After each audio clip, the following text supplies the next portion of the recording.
what is happening on American campuses and American cities, you got, first of all, you have a lot of ignorant people there who's, I'm sorry to say, whose sense of history at best goes back to breakfast, not even that. My one-hour interview with Prime Minister Benjamin Netanyahu from Israel at perhaps the most critical time in the conflict. What is the war between Israel and Hamas doing to the United States? Tonight, I stand in the city of Jerusalem, the holiest place in the world, sacred to Judaism, Christianity, and much later in history to Islam. This is also center stage for a war started when the terrorist organization Hamas perpetrated a brutal massacre against primarily Israeli citizens. This murderous attack saw the most Jews slaughtered in a single day since the Holocaust. Approximately 1,200 killed, including many women, children, and elderly, all unarmed, as well as over 4,000 wounded. Approximately 250 civilians were kidnapped, and, as evidenced by video, beaten, brutalized, and thrown into inhospitable imprisonment, to say the least. It's believed that there are still 132 hostages currently in Hamas captivity, although it is unknown how many are actually alive. This war is between Israel, the Jewish homeland, and Hamas, a terrorist group that has taken over the territory known as the Gaza Strip, which Israel gave up in a goodwill effort for peace in 2005. Occupied by Palestinians, many of whom willingly harbor the terrorists or are at least sympathizers. Others are clearly trapped in a bad situation. This unprovoked October 7th genocide and Israel's predictable response is also dividing the world, as evidenced by the out-of-control protests seen on too many college campuses across America. I was present on the UCLA campus recently speaking with Jewish students and Israeli Jewish students throughout the day and for the takedown of the pro-Palestinian encampment late into the night. Masquerading as exercising their right to free speech, these UCLA protesters, along with others on campuses across the nation, have resorted to threats, intimidation, and physical assault to suppress pro-Israeli counterparts. Going even deeper into the roots of this story dominating the world stage, tonight I sit down for a no-holds-barred, in-depth interview with Israel's Prime Minister Benjamin Netanyahu, unedited and commercial-free from Jerusalem. An interview taking place at perhaps the most critical time in this conflict, a conflict with implications the world over. Prime Minister, thank you for doing this. My pleasure. Welcome to Israel. Well, I'm so proud to be here, and I've been spending a lot of time talking about Israel, so to be here and to have the honor of sitting with you is amazing. How do you think the Israeli people are holding up 7 months into this conflict? They're holding up incredibly well. They're very strong. They're united. They understand that we face a genocidal enemy that we have to defeat in order to assure our future. It's not only Hamas monsters that we face the whole Iran terror axis that openly declares its goal to destroy everything you see around, to destroy us, to effect another Holocaust, and that's not going to happen. We have the strength of ages here. Well, I want to talk about that and talk about Iran in a minute, but when we talk about Hamas, we're clearly talking about a terror group. Mm-hmm. This is not a government, it's a militia, a terrorist group. Yes, there are also terror governments like Iran, but this is a smaller version. In its charter it says, kill every Jew on earth, everywhere you find him. If a Jew hides behind a bush, find him, kill him. It's actually said that in the charter. I've read the charter and it does say exactly that. Said exactly that. And these people are particularly brutal and savage. I mean, what they did on October 7th is incredible. They murdered innocent men and women. They raped women and beheaded them. They burned babies alive. They took hostages, men, women, little boys, babies. And then they broadcasted it live, GoPro. They were proud of their, of their savagery. I have to say that This is the worst savagery that the Jewish people experienced since the Holocaust. Well, there were certainly more Jews killed that day than since the Holocaust in one day. In one day, you're right. And which is stunning to me how short the memory is for what happened that day in the media in terms of what's going on. And I want to change that. I want to remind people, and I don't want to be sensationalistic about it, but I want to remind people the brutality of what happened that day. And along those lines, I have a question. Are the Palestinian people at large complicit in this? How do you tell the difference between Hamas and Palestinians in the Gaza Strip? Because Hamas doesn't wear a uniform. They hide among the civilians. They hide in schools. They hide in churches. They wear civilian clothes, which is a violation of the Geneva Convention. Are Palestinians complicit in this, or are they just hiding among them? I know they're doing that, but are Palestinians, some, complicit in this? You have actually both conditions, because we went into buildings, residential buildings, where these terrorists, hide, and where they shoot from. They go to hospitals, schools, residential areas. But when we went into these residential areas, we found tablets, and in the tablet you have, you open the tablet and you see a picture of Adolf Hitler. And then in another building you see a picture, in another apartment you see text of Hitler's Mein Kampf, which is the work that itemized and laid the plan for the destruction of the 6 million Jews in the Holocaust. So they're immersed in this. They educate their children to this unfathomable hatred of Jews, to this murderous mentality, and many comply with it. And those who don't, they're used as human shields anyway. They use them as human shields, and they target civilians, and they hide behind their civilians, their own civilians. They target ours, hide behind theirs. That is a double war crime. And of course, this makes Israel's task so much more difficult. No army has faced in the world the task we have, to have 35,000, 40,000 terrorists, armed terrorists in a dense urban area, 50 meters sometimes above ground, 50 meters below ground. They've taken hostages. They say they'll murder them. They have. And then you have to wean them out. No armies face that. Not in Fallujah, not in Mosul. I asked a great military historian in West Point. He said, the only parallel that I can give is the battle for Manila, where U.S. forces there were 17,000 Japanese troops, there were 1,000 hostages, there were underground tunnels, the Manila sewage system. It was smaller than what we have in Gaza. But the Americans fought and fought bravely and eventually defeated the Japanese. But they ended up killing 100,000 civilians, not because MacArthur, who commanded them, wanted to. He didn't want to. Right. But because when you hide in dense civilian areas, that's what happens. Israel has not had this kind of ratio. We've had a much smaller ratio because we take unbelievable efforts, pamphlets, phone calls, text messages to the people, give up the element of surprise, and we say, please leave the area because we're going to go after the terrorists. If you are ensconced with terrorists, leave the areas. And that's why the ratio actually, contrary to everything you read in the mainstream media, the ratio of civilians killed to terrorists killed in that Gaza war is perhaps the smallest it's been in any urban battle in modern history. Well, how do you handle the criticism and maintain your confidence in your decisions? Because we've seen the media swing. After October 7th, people were appalled at what happened. And I've seen video that most of the world hasn't seen of what happened that day in concert with the IDF, provided me that so I could speak firsthand, not just hearsay, but firsthand of what I had seen. And so they brought me under careful security, footage that I've seen.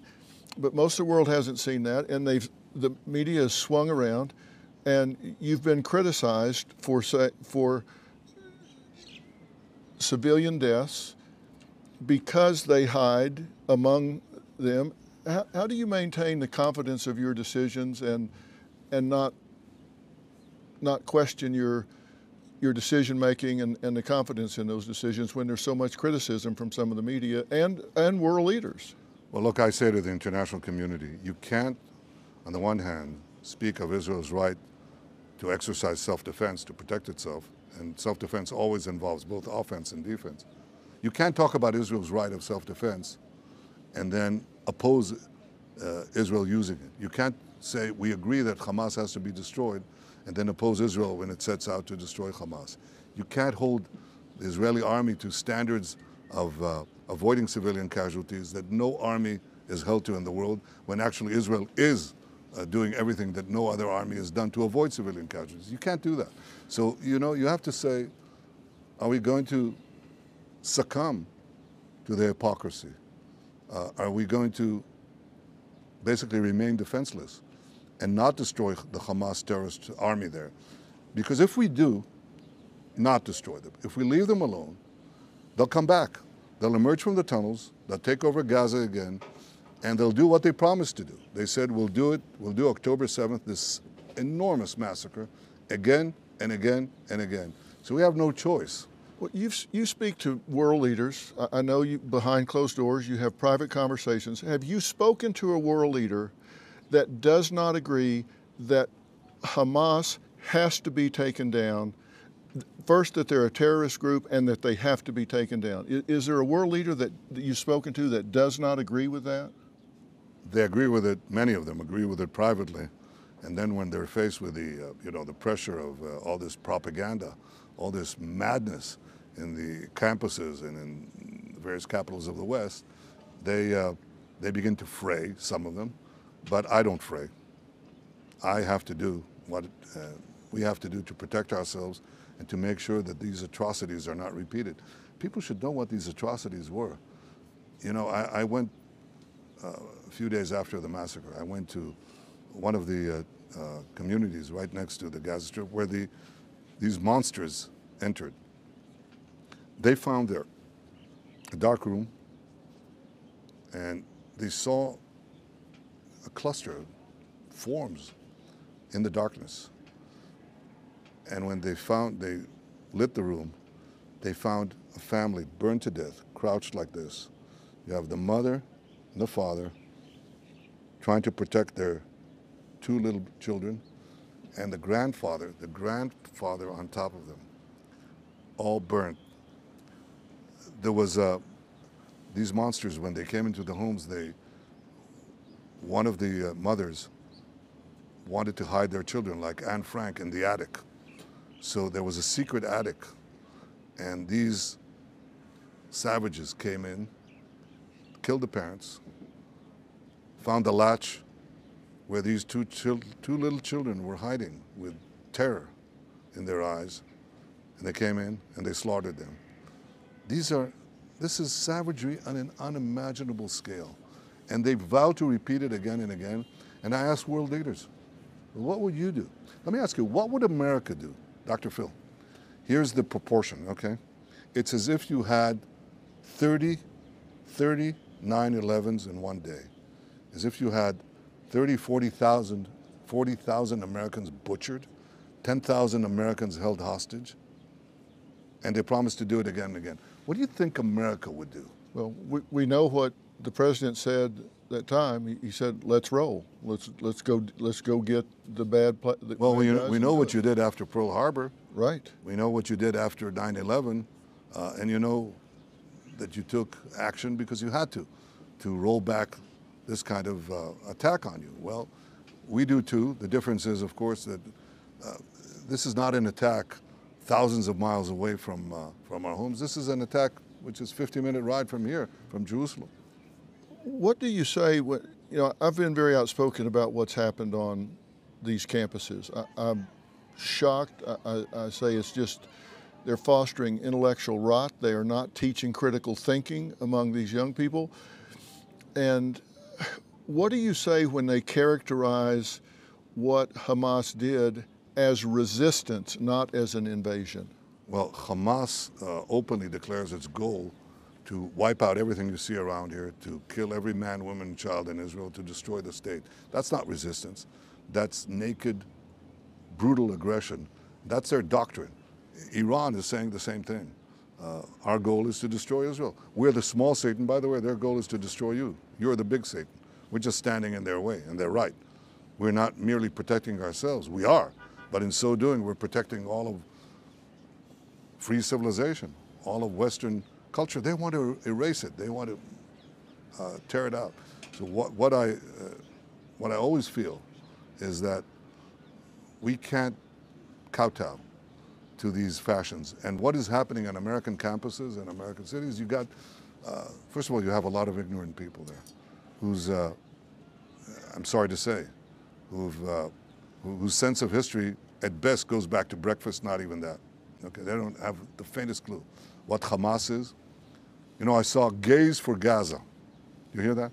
I've seen the banner. Yeah, if you're gay and you're in Gaza, you're going to be shot right through the back of your head. What I've said is march that banner into Gaza and see or how far you get. women for Gaza. Look at the state of women there. They're chattel.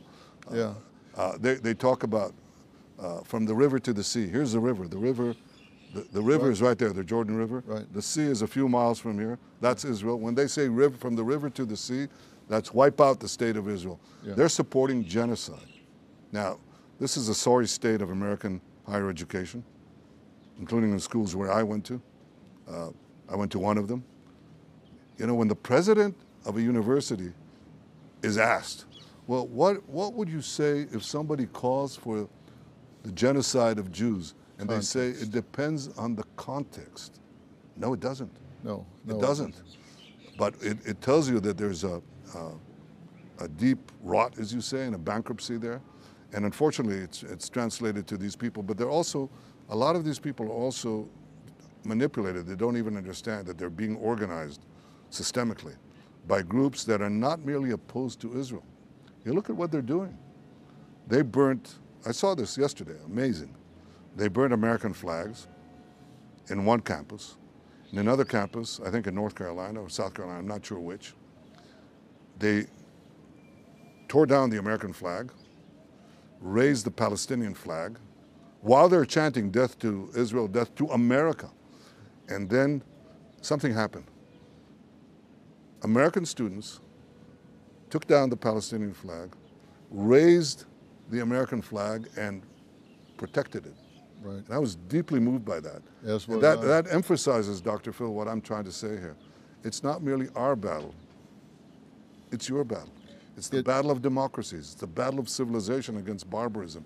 And we're on the front line, and we're not going to give up. It is our battle, and we don't want you to give up. And I want to say very clearly to everyone watching this, everyone in Israel that is watching this and around the world, that what you're seeing on these campuses is not reflective of the vast majority of American people. These are the shrill voices. This is the tyranny of the fringe that is hijacking a narrative, and they may be getting the camera because of their extremism and getting the microphone, but the vast majority of American people, and a lot of these are my audience, don't agree with that. They stand strong behind Israel. They recognize that you are our ally and that this will not stop with Israeli Jews. It will not stop with American Jews. It will then become Westerners, and that we're all in this together. And I've said loud and long, you know who your friends are when you see who's coming in the door when everybody else is going out,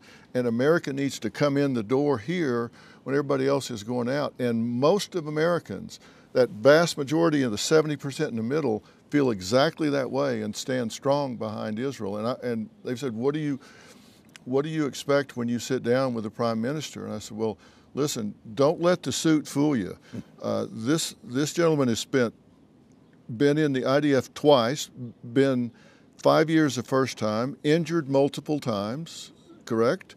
You were back in '73 for the second time, and you lost your brother at Entebbe.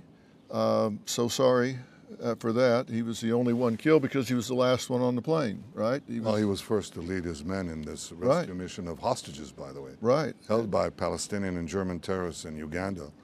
And he commanded the rescue force that liberated 103 hostages. Unfortunately, And it went There very was only well. one, yeah, it was successful, but there was only one It was just him. military casualty, and that was him. He led the force. He went first, so he fell first. And then you headed up the Anti-Terror Institute in his name in 1978. So you know the players, Oh, yeah. is my point. You've been in the military, and then you know America because you did come and study at MIT. Yes. And got your architecture degree and management studies as well as a master's degree. So you know America. Oh, yeah. You know what's there, and you know the players here. And is it true that you are the youngest prime minister? Not now. Not now. I've been around a long time. Yeah. But yes, I was elected when I was 46, which Yeah. is still the youngest, but And Say and the the longest serving. yes. So, and that's what I mean when I say you know the players here. I know also our Arab neighbors, and we have quite a few who are, I've made 4 peace deals with the help of the United States, with the help of President Trump and his team.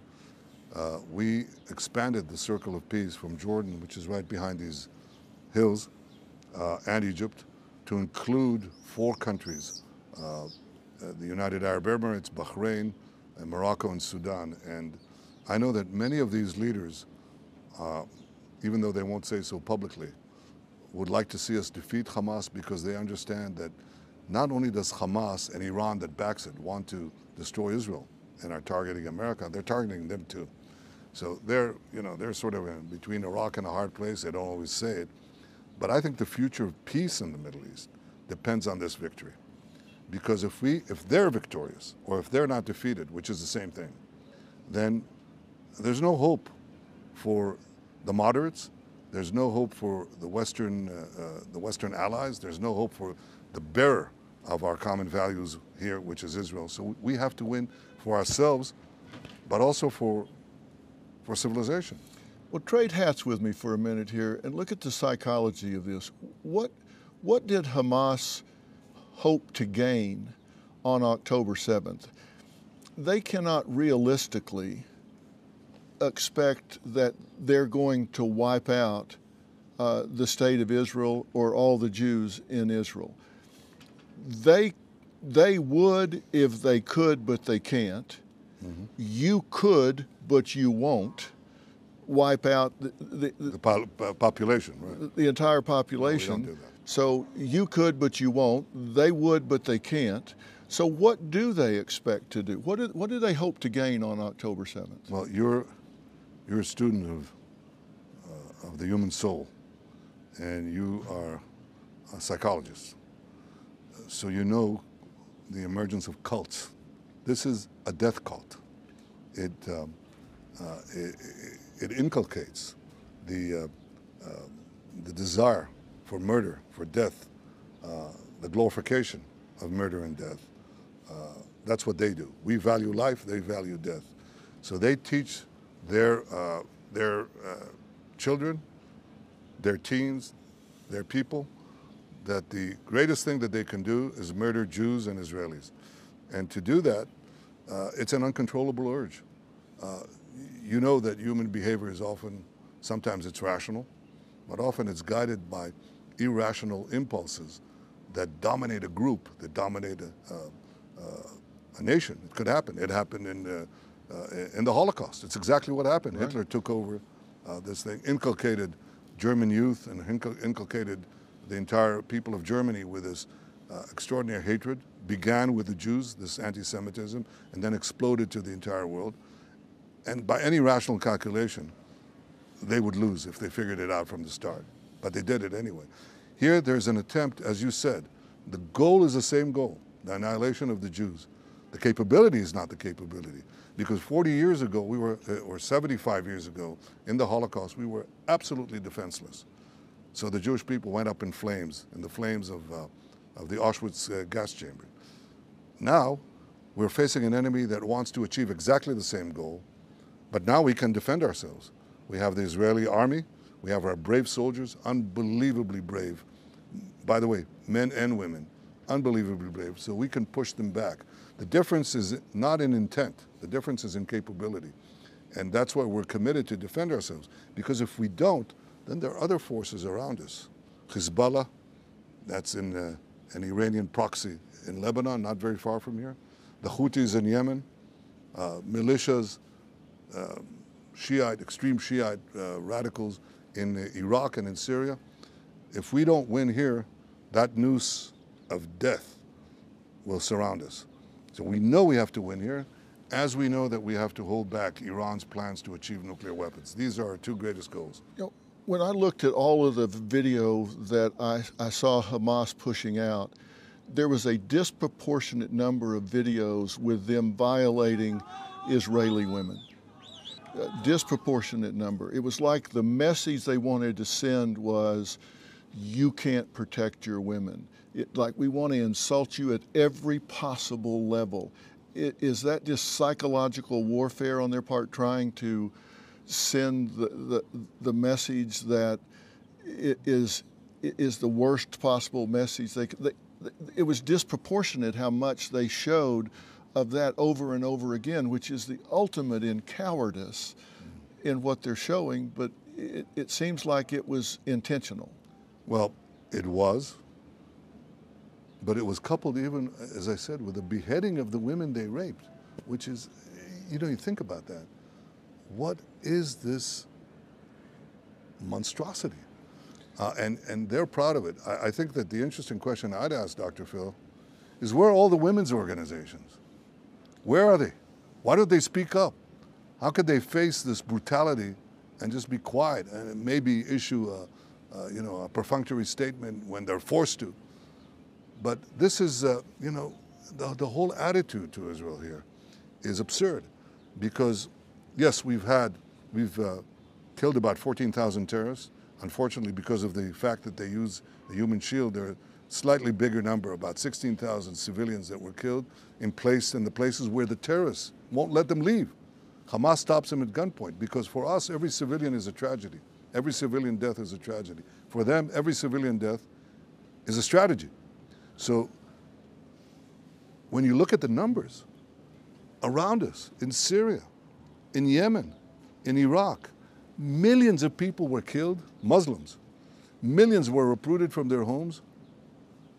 Where were the protests? Where are the demonstrations on US campuses?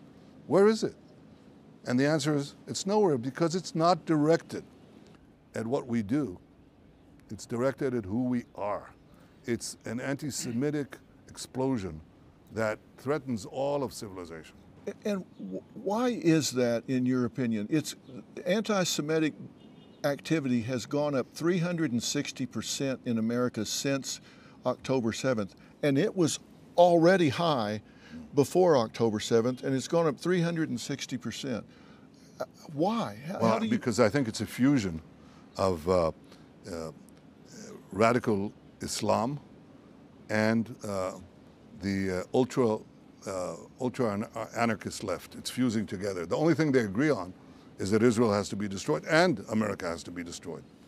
And that I think is something that, you're right, is rejected by the mainstream Americans. By the way, the polls bear you out. I mean, I see this tracking poll by the Harvard-Harris tracking group, polling group, and they show this. And they show 80% of Americans, when you ask them, do you favor in this conflict Israel or Hamas, 80% say Israel, 20% say Hamas. It hasn't budged by a percent. It's just steady. And of course, you wouldn't know that because 90% of the coverage in the media is negative. I think by and large, the American people understand, actually they understand what the terrorists say, or what these Hamas and Iran say about us. They say, Israel is a small America. We are you and you are us. Now that's why they hate us both. And in many ways, I think the majority of Americans across most of the political divide understand this. And I'm grateful for that support, obviously. Let's talk about the hostages. You've said on many occasions, and when you've talked about the Palestinian deaths of civilians, I've I read people. My job is to read people. I've looked at the empathy in your face and heard the empathy in your words. And I've never seen anyone warn, we're getting ready to attack here. Millions of leaflets, text messages, phone calls, announcements. I've never seen anybody go to that length to protect a civilian population. It's unprecedented in the history of war. But you have gone to that lengths to protect. People seem to not pay much attention to that. But you have said that your goals are get the hostages back, eliminate Hamas, and protect against this happening again, Hamas rising their head up again in the future. Have those goals changed at all since the beginning? No. We've destroyed about 20 battalions of the Hamas's 24 terrorist battalions. We have another 4 to go. They're in Rafah, and that's why we want to go into Rafah, because we can't leave them there. Basically, what they're trying to do is extort, blackmail us to leave Gaza, leave them in place, these battalions, and leave their leadership in place, and then they go in and take over Gaza again and do it again. They'll rape, they'll kidnap hostages, and they'll murder again and again and again. So we don't want that. That's why we have to achieve victory. And that means that we have to destroy all these battalions, which we will. We face very strong opposition to that, but we're going to overcome it. The second thing is releasing the hostages. We released up to now about more than half, and I'm committed to getting every last one. I just met the wife and daughter of one of the hostages, and your heart goes out to them, because you know the suffering that the hostages undergo and the suffering that the families are undergoing, not knowing what will happen to their loved ones. And so we'll do everything we can to get them back. I'm committed to that. Well, I've met with some of the hostage families today, and of course that's their number one priority, is getting them back. Some of them were held for a while, released, and they have family members still being held, and they want to know if they're going to get them back. I mean, they're dying every day because they were there for a while and know what the treatment is, and they're so focused on getting them back. Are the heads, the strength of Hamas focused in Rafah now? Yes. These aren't just any battalions, or these are the remaining battalions. But it's just imagine what would happen if the Allies went into Germany after the horrors that the Nazi regime did after its attack on Britain and all the other things that we saw, the conquest of Europe. So now they start rolling them back. They go into Germany, but they don't complete the job. They leave a quarter or 20% of the German army intact, of the Nazi army. They don't go into Berlin. They don't finish the job. You know, history would be different. Nobody believes that that could be done. But when people are telling us, don't go into Rafah, that's what they're telling us. Leave them intact. And then the thing repeats itself again and again. So I think right-minded people, rational-minded people understand that we don't have a choice. But there's strong opposition. I've said in the Holocaust memorial service that we had the other day, I said in the Holocaust we stood alone, but we were defenseless. And today, if Israel has to stand alone, we'll stand alone. But we also know we're not alone, because we have so many decent people everywhere who do support us, who do understand the truth. And we will defeat our enemies, and we will secure our future. There was a headline in an American newspaper today that said "betrayed," and it had a picture of President Biden and a picture of you. And it talked about President Biden saying he was not going to release armament that was committed, 1,800, 2,000-pound bombs, 1,700, 500-pound bombs, if in fact you went into Rafah. And so the headline was "betrayed." And then in an interview on CNN, he said, I'm not going to do that, because they're using these bombs to, quote, go after population centers. It's just wrong. And I don't know if that's what he meant to say or not say, but you're not using bombs to go after population centers. You're using bombs to go after Hamas. That's right. Who's hiding. Sometimes they're hiding in population centers. But we are doing everything we can to let the people leave with amazing efforts. But I think also that this is precision weapons. So in fact, if you want to avoid civilian casualties, you need these weapons rather than imprecise weaponry. But I think beyond that, look, I've known Joe Biden for many years, so 40 years and more. We often had our agreements, but we've had our disagreements. We've been able to overcome them. I hope we can overcome them now, but we will do what we have to do to protect our country, and that means protect our future. And that means we will defeat Hamas, including in Rafah. We have no other choice.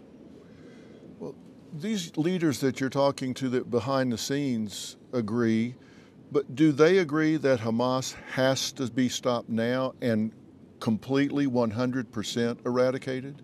Some of them do, yes. Some don't? Well, some of them openly say that when they talk to, they don't openly say that in the public sphere, but they openly say it to us. They say, if you don't destroy Hamas, that means that the Iranian Axis will have a victory and we're next. And in many ways, all our free societies are next. Because if Israel is pushed not to destroy Hamas because of this tactic of using human shields or other considerations, then every democracy will be imperiled. So, I've said we'll fight if necessary. I've said we'll fight with our fingernails. I assure you, Dr. Phil, we have more than fingernails. Well, and we will be victorious. Clearly. And there are some people, including some Israeli people, that want an explanation for how October 7th happened.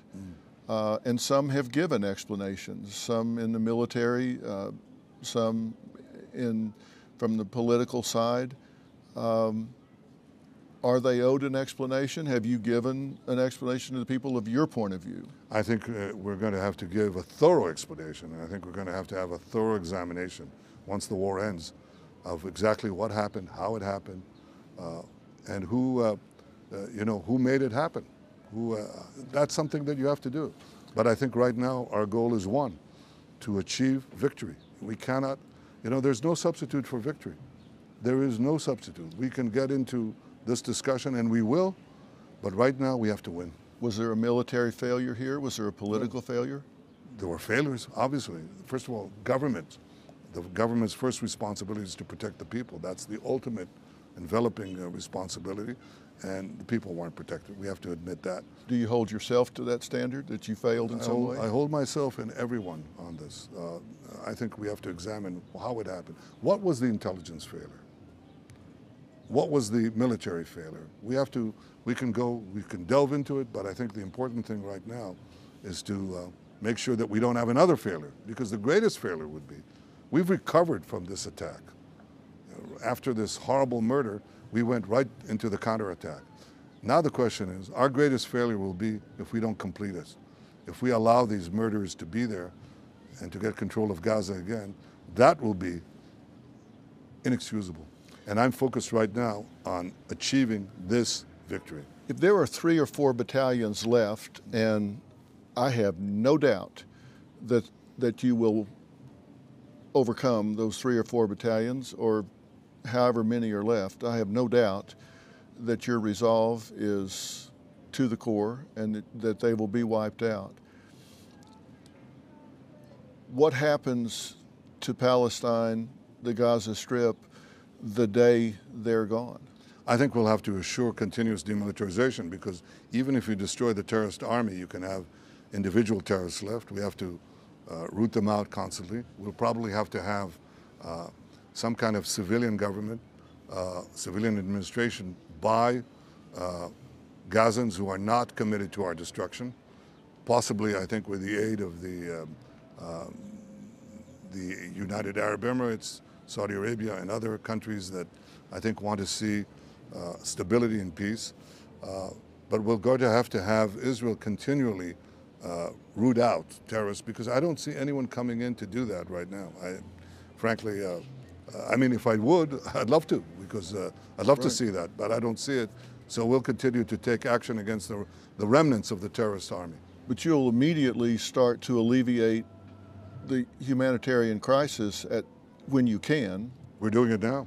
We're flooding Gaza with humanitarian help. How do you keep it from being stolen? Is it because you've backed them all into one area? No, a lot of it is there's looting by Hamas and others, but we've seen the price of food plummet because of the trucks that we're putting in. We're putting hundreds of trucks each day into Gaza, even though we know that Hamas will be looting quite a bit of it. But the important thing is to do what we can to avoid a humanitarian catastrophe by giving food and medicine and water, and at the same time to evict, to let out the Palestinian population from the areas that will be battle zones. And the thing that's blocking that is Hamas at gunpoint that tells them, you stay in the places where we're going to fight. We tell them leave, they tell them stay.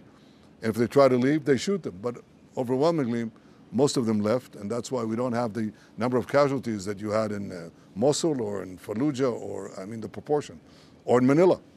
What do you say? They could leave. What do you say to this rhetoric from the ICC that contemplate warrants for your arrest for war crimes? How do you even respond to that? I think it's absurd. It's a travesty. I didn't see them go after the Ayatollahs in Iran. I didn't see them go after Bashar Assad here, who butchered his people. I didn't see them go after other war criminals. To take Israel, a democratic country that uses the highest standards of military conduct, a standard that no army has matched in history, and to put its leaders and its commanders and its soldiers on trial for war crimes, is to make a mockery of the whole idea of international law. Well, you're not under their jurisdiction anyway, but if you even read their charter, they say that they cannot intercede where a country has its own self-policing. Yes, which clearly Israel does at the highest standard. I think we have the most independent judiciary on the planet. Of course. Okay, so it's absurd in any way you look at it. So they violate their own charter by even talking about it. That's exactly right. So it seems to me, and let me tell you, there's a lot of conversation among the senators in the U.S. that would not stand for that to occur. That's why I say I want Israeli people who may read about this to know that the vast majority of Americans stand behind you, they stand behind Israel, they stand behind eliminating Hamas, and they recognize that what's being peddled in the press is not the reality. Most of the people understand that, but they don't control the press that's being put out there, which is why I wanted to do this interview. I wanted to get this said so people understand the truth and that you and I can have an open exchange about this. Well, I welcome the fact that you're doing this, because I think what we expect from decent people everywhere is to stand up for the truth, stand up for our common values, which are under terrific assault. Don't be cowed by the propaganda. Don't be swept away by these mobs on the campuses. Stand up. And 10 days after Hitler came to power in 1933, the Oxford Student Union in Britain said that they resolved that they will not fight for king and country, okay? And you know what happened.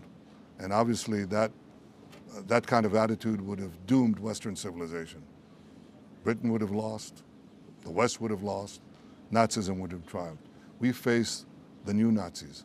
We're doing it on behalf of ourselves, but also on behalf of our common civilization, our common future. I know that many people in America who are listening to us now understand this, and I want to thank them. If I look at the camera, I want to thank you, all of you, for standing up with Israel. Stand up for the truth, stand with Israel. When you're doing that, you're standing up for America. Absolutely, we're standing up for America. Now, your wife and I would want to know that clearly this is traumatizing to the people of Israel, not just those that lost people on October 7th, but the entire country. Palestinians that have lost people in this. Is there a plan to help heal these scars once victory is at hand, and there's a plan to try to restore some sort of order in the Gaza Strip? Is there a plan to try to help heal those scars that everybody is under? I think two things. You mentioned my wife, who's a child psychologist, and she's been dealing with these families of hostages and also our bereaved soldiers. You know, we've lost hundreds of soldiers who fought bravely and fell in Gaza. And, you know, it requires a continuous effort of assistance and treatment because their souls are scarred. But at the same time, we also think about the reconstruction of Gaza once we eliminate these terrorist thugs who are controlling it. Basically, they've hijacked Gaza. They've, you know, they kill anybody who just raises even the possibility of opposing them. They just wipe them out, put a bullet in the back of their heads. So, yes, there is a different future. It can be achieved, but that different future goes through one word: victory. And unfortunately, I have to go back to managing the war. So I'm going to, again, thank you for coming here. I want to point out that we're looking at the city of David. That's the original Jerusalem, which is there nestled between those hills.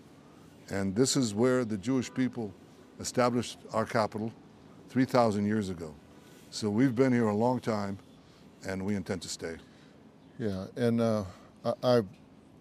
I'm so moved by seeing all of this, and I think people should know that there's an Arab population living right here. It's a village right here. Right here in this village. These are the houses you see here, next to the Jewish houses right here. And that's something that is so amazing about Israel, that you are so inclusive and so diverse in everything here, and people, I think, don't realize that. And as I've driven through the city since I've been here, hostage posters are everywhere. This isn't off the radar at all, and it's your number one priority of getting these hostages back. We'll get them out. Dr. Phil, thank you. Prime Minister, thank you for taking the time to sit down with me. It means a lot, and America is paying attention to this. Don't listen to just the shrill voices from the fringe. We're behind you. Thank you, and thank you, America. It was a true honor to sit down with Israel's Prime Minister, Benjamin Netanyahu. I appreciate the time he took to speak to me and to tell me the truth about the horrors of what is really happening. In the coming days, we're going behind the images that are seared in so many minds. I will be visiting the Nova Festival site, where you've seen video of young people being taken away by terrorists on motorbikes, and bodies of young women wearing flowers in their hair, strewn on the ground after being mowed down in a hail of bullets as they ran for their lives. All they wanted was peace, but their spirits stand for hope. I will also travel to a kibbutz where families were destroyed. Parents and children witnessed each other being mutilated, tortured, raped, and murdered. We all need to see these places to bear witness to the truth, so the unfathomable evil that was perpetrated upon Jews is never allowed to happen again anywhere in the world. I will also be sitting down one-on-one for very delicate interviews with families of hostages still in captivity, and some who were kidnapped, subsequently released, but still have husbands being held in the most brutal of conditions. Edon Alexander, 19, Sagi Dekel Hin, 35, Hirsch Goldberg Poland, 23, Omar Nutra, 22, Keith Siegel, 64. Thank you for watching, and thank you for caring. Good night.